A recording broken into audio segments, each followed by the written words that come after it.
In mutual funds, does past performance lead to future success? This is an excellent question, and the answer is a resounding no. Past performance is no indicator of future success whatsoever. Just because a fund has done well historically is no guarantee that it's going to continue to do well. We're going to illustrate this using the example of the Legg Mason Mutual Fund. The Legg Mason Mutual Fund from 1991 to 2005 actually outperformed the S&P 500. It consistently beat the benchmark index. This was an unprecedented feat. It was very impressive. A lot of people praised the fund manager, Bill Miller. And then in 2006, the fund actually underperformed the benchmark. Now you're probably thinking, okay, that's not so bad. 15 years of outperformance and 1 year of underperformance, that's not the end of the world. But this was all before the credit crisis really hit. At the beginning of 2008, for the first 6 months, the fund lost 28% of its value.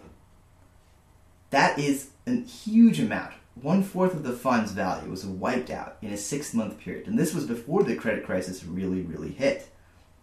Here was the astounding part, was that by June 30th of 2008, the 10-year return for the Legg Mason Mutual Fund was actually lower than the S&P 500. So even though it had all that outperformance for year after year after year, from 1991 to 2005, it hadn't really produced the returns because of such a bad 6-month period at the beginning of 2008. So what's the big takeaway here? Well, the first thing to think about is that there are no guarantees of returns, regardless of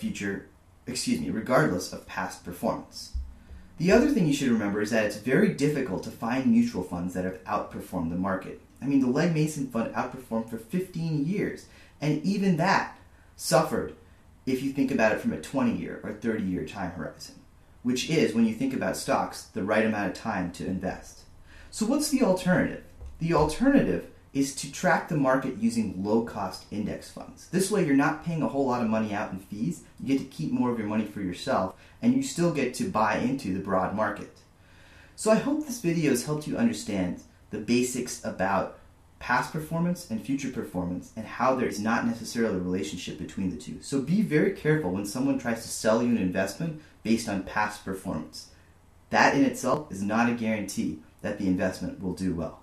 Thank you very much for watching. For similar videos, I recommend you check out my website, www.kanjo.com.